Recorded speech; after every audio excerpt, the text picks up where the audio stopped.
So you want to get your business started on social media and you don't know where to start? With all the advice out there, it can be very overwhelming. The equipment, the sounds, all the different social media platforms, the strategy. What do you do? Today, I'm going to give you 5 practical tips for getting started on social media for long-term success and actually building your account to drive sales and to enjoy doing it. Hi everyone, I'm Anna Picard. Welcome to Let's Talk Social. I've built social departments from the ground up, and I'm also a TikTok creator with over 200,000 followers myself.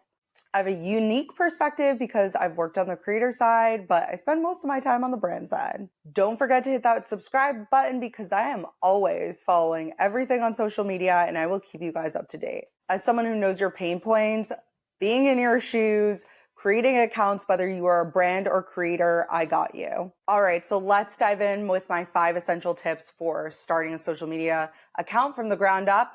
Tip number 1, choose one social media platform.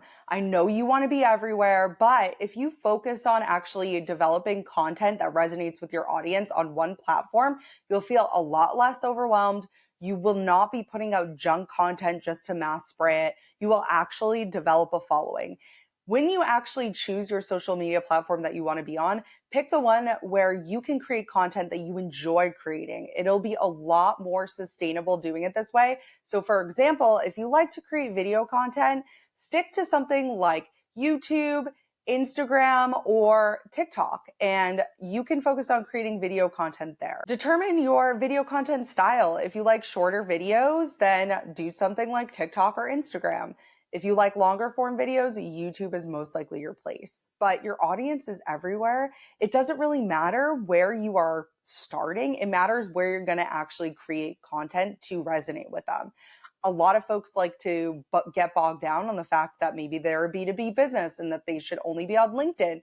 But your competitors might not be on another platform. And that is a huge opportunity if you feel that you can actually create content that'll resonate with your audience there. So choose a platform that you feel like you can actually create content on rather than where you think your audience is. Your audience is absolutely everywhere. Tip number 2, use the equipment that you actually have. iPhones are really great these days for creating content. And a lot of people actually find that their audience resonates a lot more with their content when they create it in a way that's not super polished and they can relate to it. So go ahead, pull out your iPhone. If you are going to invest in anything, maybe up your audio, your lighting, all of that stuff can be found really cheaply on Amazon and connect to your smartphone. You can get stuff like little microphones. You don't need the top of the line things to just get started.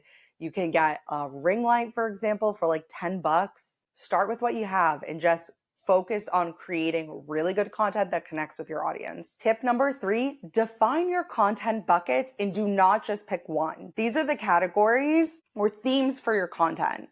For example, by defining buckets, you can actually see trends in your content when you're posting and adjust your strategy if certain content is not performing. So maybe, like I said, if I'm a vlogger and I'm seeing that my vlogs aren't doing well, but people are really enjoying my product reviews on makeup, I could create more content that way and then kind of define new buckets as I go. But that actually also helps you understand if your audience is actually liking the content that you're creating or if you just posted it at the wrong time. So you need to actually post multiple videos in each bucket to establish those trends to see if your audience is actually liking it. Because it could be a matter of the algorithm. It could just be that you posted it on a day that your audience is not active and you don't know that yet, right? So you don't want to rule things out. Give different things a try.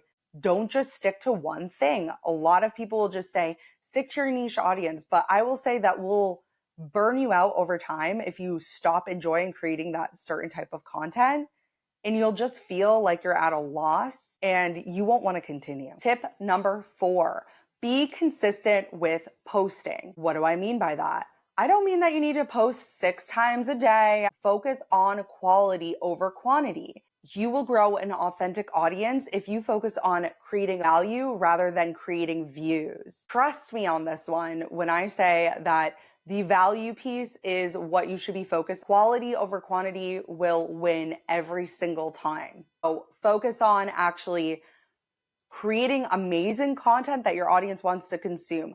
A lot of growth hackers out there will tell you that you need to post like 10 times a day to grow your TikTok account. And that is just simply not the case. Quality will always win over quantity, and that is on any platform that you are posting on to grow an authentic following. Post consistently though, okay? I always say if you want to actually create content in batches, then you can actually roll that out. And when you're not in the mood of creating or you're not inspired, you have videos on backup. Maybe you are going to post every Tuesday and Thursday to start, and that is just what works for you. And then maybe you ramp up from there or you scale back up from there, but just stick to something consistent for now. Next tip is to engage with your audience, but only when it's actually valuable.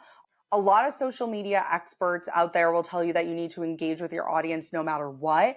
You want to create value for your audience. So think about what you need to respond to, ask questions back to people, create an actual community, because that is the reason that they're going to want to engage with you when they know that they're getting a valuable response. The last thing here is to make sure that you're actually analyzing and adapting your strategy. It takes time for social media to actually, show different trends, and you don't want to just say something is not performing and stop doing it and throwing the towel. Social media is a lot like the stock market. I always say this. It takes time. Maybe something is just not trending right now, and then in a couple months, you are the top creator or an expert in an area. There's a time and a place for all different content. But make sure that you're actually going back and saying like, hey, is this worth me creating more content about? Is it accomplishing my goals in actually building value for whoever's watching this? So you can always reiterate, you can always refine. You are not stuck in a box. So don't give up if you feel like, this strategy is just not working for me anymore. You can switch gears, and that is okay. There's nothing wrong with that.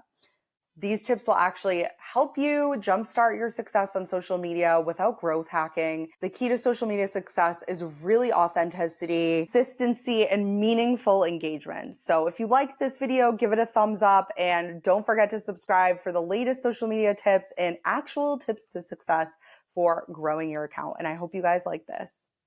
Thanks for watching.